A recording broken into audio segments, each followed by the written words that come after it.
Déjeme ver. Hola, hola jóvenes, vamos a empezar la grabación. Atentos, vamos a continuar con las rocas. Si tienen preguntas, pregunten con confianza.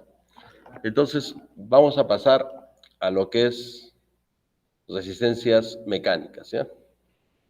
Eh, Dice, el de tracción no se usa casi nunca, por lo que solo veremos los de compresión y flexión, ¿no? Que sirven también para determinar la resistencia a tracción. A ver, ya habíamos dicho de que las rocas, ¿no? Tienen una parte sólida y una parte gaseosa, ¿no? Los huecos inaccesibles y los huecos accesibles. Esa es la parte gaseosa que puede estar rellenado incluso de agua, ¿no? Parcialmente, completamente saturado, los huecos abiertos, o incluso con exceso de agua, ¿no? Habíamos hablado de eso. Muy bien. Entonces, las rocas tienen eso, tienen huecos, tienen huecos. En este caso nos interesan los huecos inaccesibles. Cuando nosotros tenemos una probeta, ¿no? Una probeta de roca, nosotros podemos calcular sus resistencias, o sea, cuánto de fuerza puede soportar una roca de determinadas dimensiones, ¿no? Antes de romperse. A eso se llama resistencia. O sea, cuando nosotros tenemos una probeta de una roca y lo sometemos a fuerza, realmente a esfuerzos, ¿no? Pero vamos a hablar de una fuerza, en este caso, de una fuerza P. Acá tengo yo una probeta P, que está aplicada, una fuerza P que se aplica sobre una superficie S sub 1, una fuerza P acá también que se aplica sobre una superficie S sub 2. Y el promedio de esas dos secciones transversales, acá la roca se ha tallado, pues, ¿no? En forma paralelipédica, para que, bueno, la aplicación de la fuerza, la determinación del área y todo sea lo más fácil posible, ¿no? Podemos calcular el área promedio de la sección transversal, o sea, si hacemos un corte perpendicular al eje por donde pasa la carga, a eso se le llama sección transversal.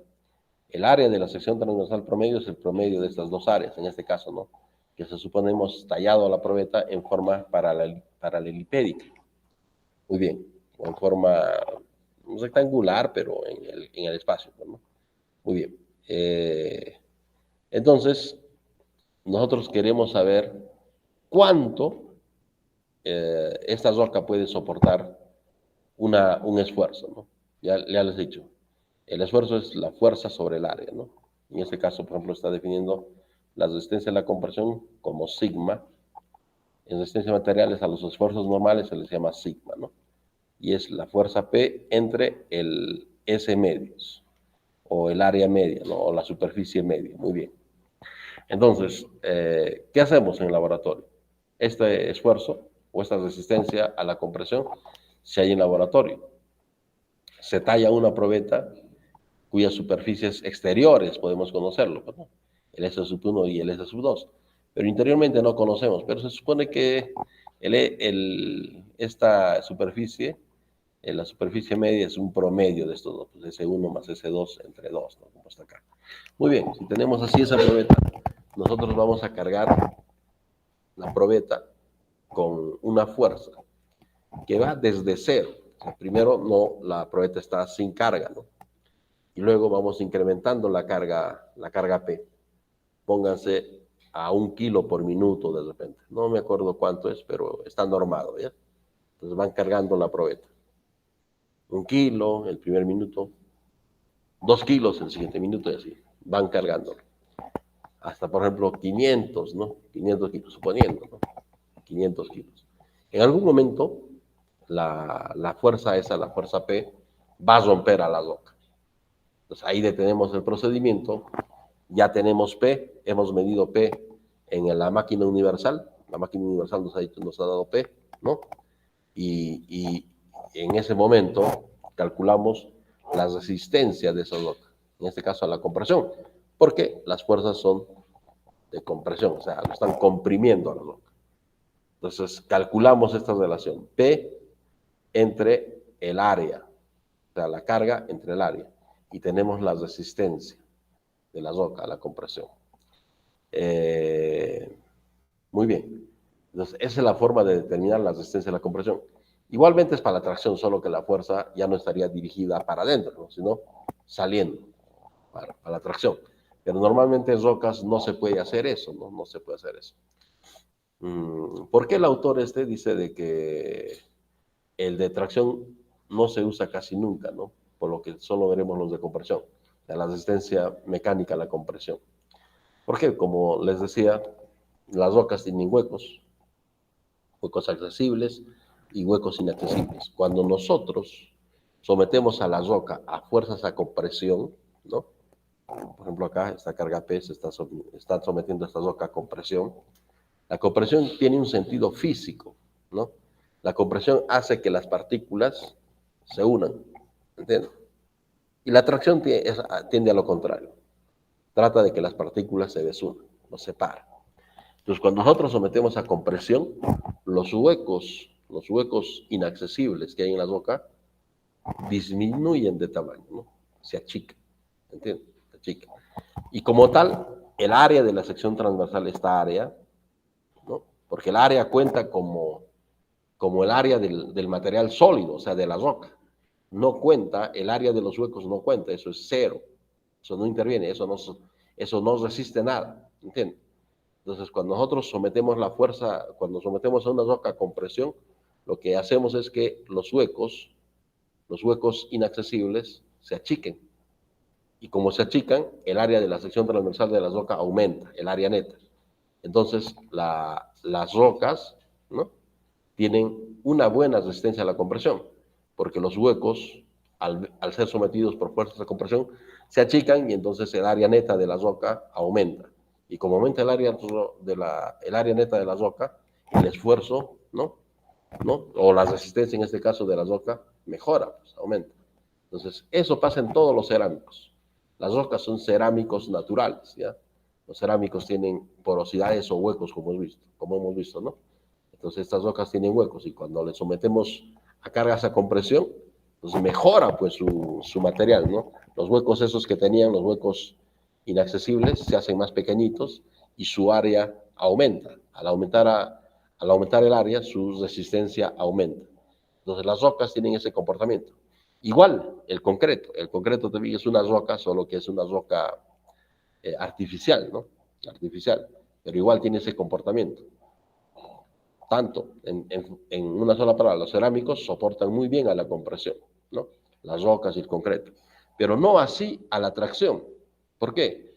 Porque como las rocas tienen huecos, estos huecos inaccesibles, cuando nosotros sometemos las rocas ¿no?, a la tracción, ¿qué pasa? Los huecos inaccesibles se hacen más grandes. Al hacer más grandes, el área de la sección neta disminuye y por tanto la roca se raja, pues, ¿no? Al hacerse grandes los huecos, se unen los huecos inaccesibles y forman una grieta. El área de la sección transversal se achica y como tanto el esfuerzo o la resistencia a la tracción disminuye fuertemente. Por eso es que las rocas, o sea, si ustedes habrán visto en videos, ¿no?, cómo rompen unas rocas, ¿no? Prácticamente someten a la tracción, ¿no? Ponen, por ejemplo, unas cuñas y van golpeando, ¿no? Esa cuña lo que hace es, o sea, estamos golpeando para sí, ¿no? Pero esa cuña tiene forma de cuña, pues, ¿no? Mientras va entrando, va separándolos, o sea, perpendicularmente va sometiendo a fuerzas de tracción. Entonces, por eso se rompe la roca fácilmente. O en otros casos, por ejemplo, las rocas no soportan procesos de congelamiento o descongelamiento por el mismo efecto, ¿no? Las rocas, si están en lugares donde hay humedad y se puede congelar, el agua, ustedes saben, cuando se congela, ¿qué pasa con el agua cuando se congela? Aumento de volumen, ¿no? Al aumentar de volumen, lo que hace es generar esfuerzos de tracción en las rocas, si estuvieran en las rocas. Entonces eso también puede rajar a las rocas. Por eso, por ejemplo, en el concreto, cuando nosotros trabajamos en concreto, en lugares donde va a haber procesos de congelamiento y descongelamiento, al aire atrapado que hay en el concreto naturalmente, que es del 1 al 2% de volumen, o sea, si en un metro cúbico hay 1%, 1 sobre 100 metros cúbicos de aire atrapado.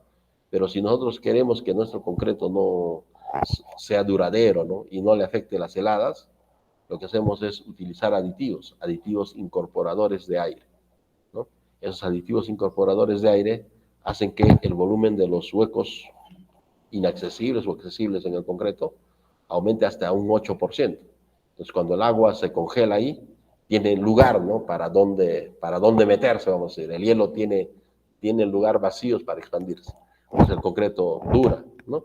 Entonces, eso es lo que hacemos cuando trabajamos con concreto en zonas frígidas, ¿no? Donde hay procesos de congelamiento o descongelamiento. Entonces, en resumen, el concreto o las rocas, en este caso estamos viendo las rocas, soportan muy bien a la compresión. Y ya sabemos por qué, ¿no? Porque los huecos inaccesibles se achican, ¿no? O los mismos huecos, todos los huecos. Los accesibles también pues, se disminuyen de tamaño.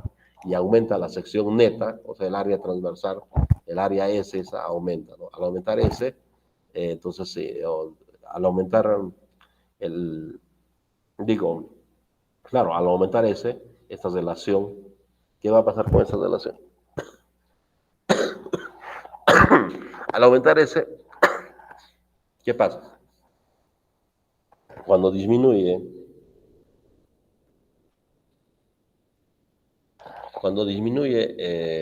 los huecos inaccesibles, cuando lo comprimimos, se achican, ¿no? El área mejora, entonces su resistencia también va a ser mejor. ¿Por qué? Porque la resistencia es P sobre el área, pues, ¿no? P sobre el área. Entonces, el esfuerzo que le provoca la carga va a ser menor, ¿no? Entonces, su resistencia va a mejorar. Eso tiene que entender. ¿Eh? Una cosa es hablar del esfuerzo que se aplica, la carga sobre un área, y otra es la resistencia. Pero la resistencia de la compresión, ¿cómo se logra? Haciendo eso, pues, ¿no? En algún momento, esta carga P, incrementándolo desde 0 hasta una magnitud, va a romper al material. A eso se le llama resistencia. Pero el esfuerzo es fuerza sobre carga, ¿no? Si ustedes tienen un área neta mayor en la roca, entonces el esfuerzo que se le aplica va a ser menor, pues, ¿no? Va a ser menor realmente. Entonces la roca puede aguantar más, pero llega un momento en que se va a romper, ¿no? Llega un momento en que se va a romper. A ese momento, en el momento en que se rompe bajo una carga P, se le llama resistencia, resistencia a la compresión de tal roca, ¿no? De tal roca. Muy bien. Otra cosa, para que, suponiendo que, por ejemplo, yo tengo un prisma de esta forma y tengo otro prisma con un área mayor, ¿no? Con un área mayor. Entonces, ¿cuál de las dos probetas tendrá mayor resistencia? Son del mismo material, es la misma roca. ¿Mm? Si tengo esta probeta, por ejemplo, de un área de 10 centímetros cuadrados y tengo una probeta de 200 centímetros cuadrados y le aplico cargas, ¿cuál de las dos tendrá mayor resistencia? ¿Mm? El de 200. No, sí, serían lo mismo realmente son lo mismo. Por eso, para no entrar en ese error, ¿no? Para no entrar en ese error, eh, se habla de esfuerzo, ¿no? De esfuerzo. El esfuerzo sigma, el esfuerzo normal, es la carga sobre el área. Si el área, por ejemplo, el área de la roca esa, se incrementa, entonces la carga que va a romper también a esa roca tiene que aumentar. ¿Entiendes? O sea, si tienen un área transversal de 10 y otra de 200, la fuerza que va a romper a esta carga, imagínense que fuera de 20, ¿no? 20 entre 10, 2. El área de acá es de 10 y acá de 200, o sea, este es de 20 veces más. ¿Cuánto sería la fuerza acá que rompe también a esa roca? ¿Cuánto sería? ¿Mm? A ver, de vuelta. Si la carga acá es de 20 kilogramos, vamos a decir, y aquí el área de esta probeta es de 10, ¿no? Es de la misma roca. Acá tengo otra roca que tiene un área de 200. ¿Cuánto sería la fuerza que rompa a esta roca de 200? 400, ¿no? 400. La relación esa, 20 entre el área, 20 entre 10 es 2, ¿no? 400 entre 2 también es, ¿no? 2. 20 entre 10, 2. 400 entre 200, 2. Entonces, una fuerza de 400 yo requeriría para romper la otra probeta. Pero el esfuerzo, o sea, la resistencia, es la misma, ¿se dan cuenta? O sea, para evitar ya hablar, para evitar entrar en confusión, la resistencia no depende, o vamos a decir, claro, la resistencia no depende de las dimensiones de la probeta. ¿Entiende? La resistencia no depende de las dimensiones de la probeta. Es como decir, es una propiedad del material, ¿ya? Entonces, si ustedes tienen una probeta más grande, necesitarán una fuerza más grande también para romperla, ¿no? Y esa relación, fuerza entre el área, o sea, esa resistencia, ¿no? Ese esfuerzo, va a ser el mismo si se trata del mismo material, ¿entiendes? Una probeta más delgadita, más esbelta, necesitará una carga menor, pues, para romper a la probeta. Una probeta más robusta, ¿no? Necesitará una fuerza mayor, en forma proporcional. Entonces, la resistencia es una propiedad del material. Y todos los materiales, la roca, todos, el acero, todos tienen una resistencia. Y la manera de calcularlo es así. Llevar al laboratorio, en la máquina universal, se somete a tracción, ¿no? Y en el momento en que falla, o sea, se rompe la probeta, en ese momento nosotros podemos leer la carga P. Dividimos esa carga P entre el área de la sección transversal. Normalmente tenemos probetas bien hechas, pues, ¿no? Podemos medir o calcular el área de la sección transversal. Dividimos la carga P que nos da la máquina, o sea, eso, la carga P podemos medirlo, se está midiendo constantemente, y, y el área también podemos medir. Hacemos esta simple división y tenemos el esfuerzo, ¿entiendes? Ese esfuerzo, como estamos viendo, es una resistencia. Esa resistencia, como vemos, no depende del área, no depende del área de la sección transversal de la roca, ¿entiendes? Si tenemos un área pequeña, necesitaremos una carga pequeña para romperlo. Y si tenemos un área más grande, necesitaremos proporcionalmente también una carga más grande para romperlo, ¿entiendes? Entonces, para eso está este concepto de esfuerzo. Con el concepto de esfuerzo nos eliminamos las dimensiones de las probetas. O sea, no es relevante la dimensión, ¿no? Basta conocerlo, pero puedes tener una probeta más chica, más grande, no sé. Puedes tallar la roca convenientemente a tu gusto, ¿no? O a las dimensiones que se adapta a la máquina universal, ¿no? La máquina universal tiene un disco de tal diámetro, ¿no? Entonces debes usar a lo máximo el tamaño de ese disco. No puedes tener más grande porque el esfuerzo no se distribuiría, ¿no? El esfuerzo se distribuye solo en el área de contacto con el disco, ¿no? de la máquina universal. Y si la probeta es más grande que eso, entonces el área solo estaría distribuyéndose, ¿no? En el contacto solo en esa área. Y esa estaría libre. Y eso en la zona intermedia variaría, no sabríamos cómo varía porque se complicaría. Entonces nuestras probetas tienen que ser menor, ¿no? Menor que el área ¿no? de los discos, pues, de la máquina universal, ¿no? De la máquina universal, tiene que ser menor. Entonces, en ese caso solo es el área, pues, de la probeta, ¿no? El área de la sección transversal de la probeta.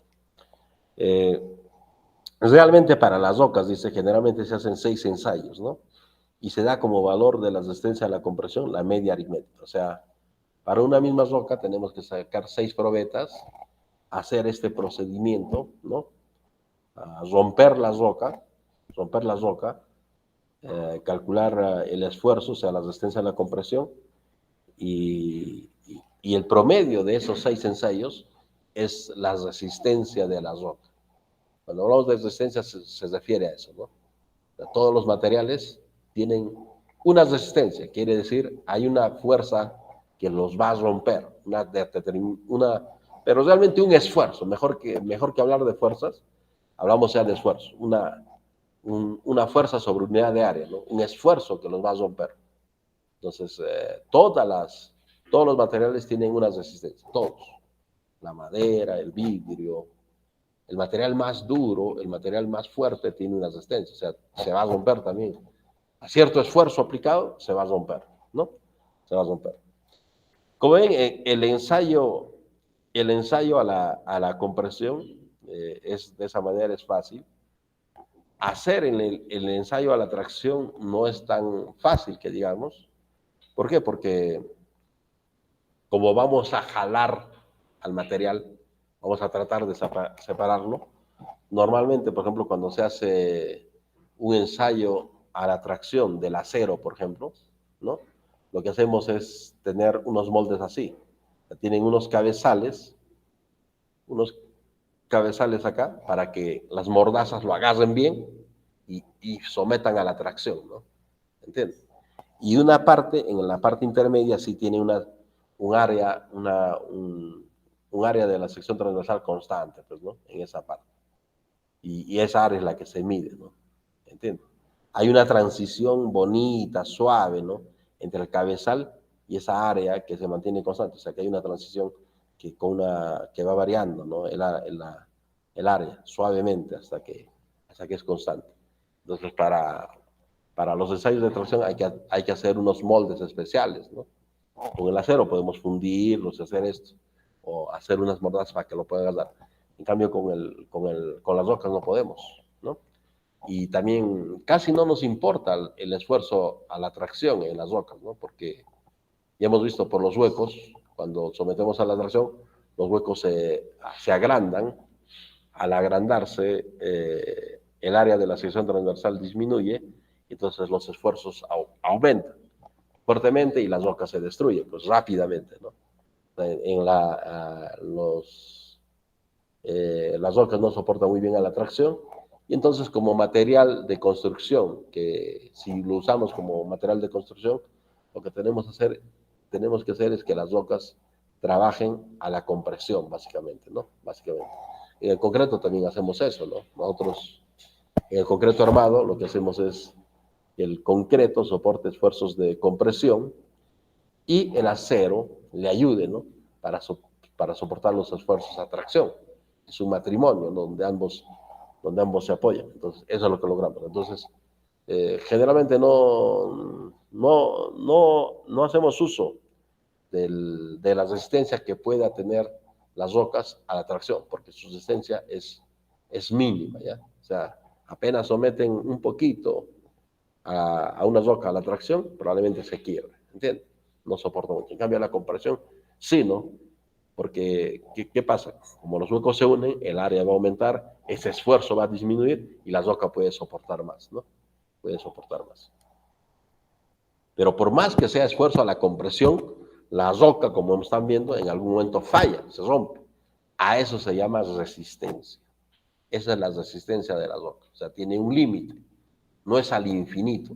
Todos los materiales tienen un límite de resistencia, ¿no? Por más que seas valeroso o algo, alguien te va a hacer sufrir, ¿no? Más o menos así. Entonces, en laboratorio, ya hemos visto por qué calculamos los esfuerzos, para no depender de las dimensiones de la roca. Nosotros no queremos depender de las dimensiones de la roca, pues calculamos esta relación, ¿no? Fuerza sobre área, que se llama esfuerzo.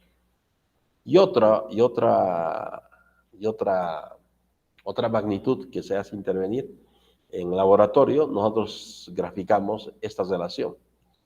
Esfuerzo versus deformación unitaria. Sigma versus épsilon. ¿Qué es el épsilon? A ver, vamos a entender qué es el épsilon. Si esta roca, por ejemplo, tuviera una longitud L sub 0, ¿no? L sub 0, antes de que le apliquemos la carga P, o sea, antes de que le apliquemos la carga, medimos la longitud de la probeta, ¿no? En el sentido paralelo, pues, al eje de la aplicación de la carga. Medimos, esa longitud vale L sub 0. Muy bien. Cuando nosotros sometemos a compresión, o en forma general,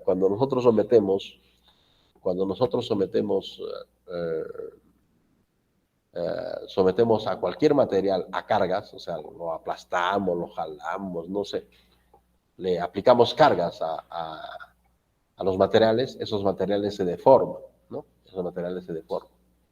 Esa es una ley general, ¿ya? Todos los materiales se deforman cuando se les aplica cargas. Entonces, cuando nosotros sometemos a compresión, ¿no? Una carga a esta probeta, esta longitud L sub 0 va a disminuir, ¿entiendes? No se va a mantener en L sub 0, disminuye un poquito. La longitud final, ¿no? La longitud final menos la longitud inicial se le llama delta L, la variación de la longitud, delta L, ¿no? El delta L. En este caso el delta L será negativo, ¿no? Porque la longitud final, como la probeta está sometiéndose a compresión, la longitud final será menor que la longitud inicial, ¿no? O sea, la probeta se va a cortar. Ese delta L negativo significa de que se ha acortado la longitud L sub 0.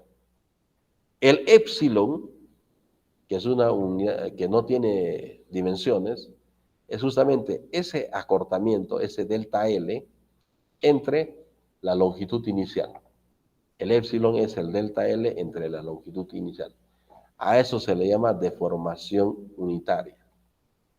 Deformación unitaria, ¿no? Deformación unitaria. Y realmente también no depende de la longitud que tú hayas escogido, de L sub 0, de la longitud de la probeta. Porque lo que yo necesito saber es esa relación, delta L entre L sub 0. Pero yo mi L sub 0, como acá he puesto, yo puedo marcarlo acá, en la probeta, dentro de la probeta, y puedo marcar desde acá hasta acá, sea mi L sub 0.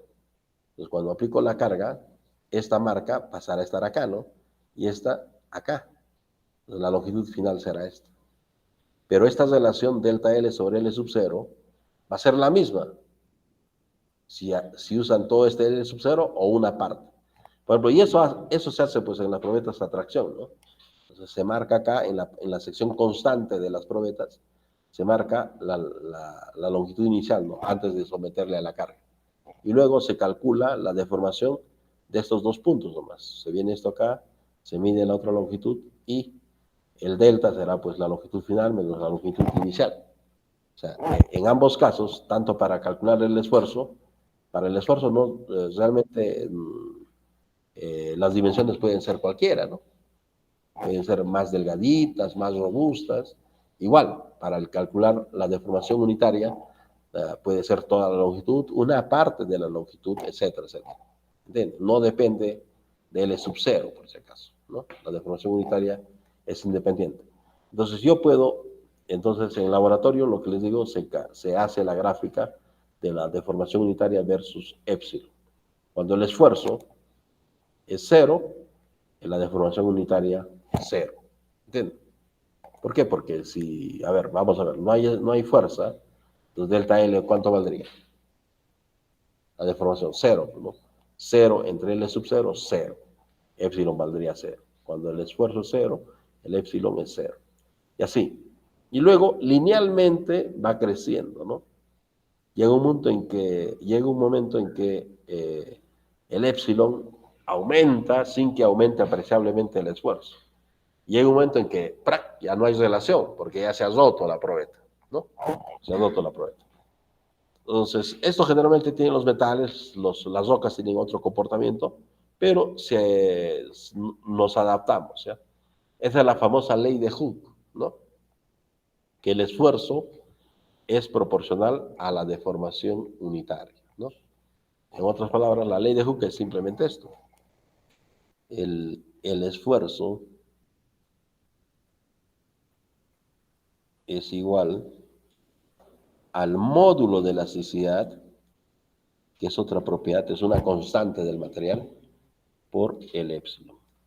Esa es la ley de Hooke, ¿no? Donde épsilon es la deformación unitaria.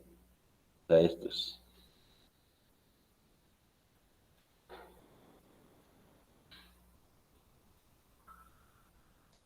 si esto es E, esto será 1.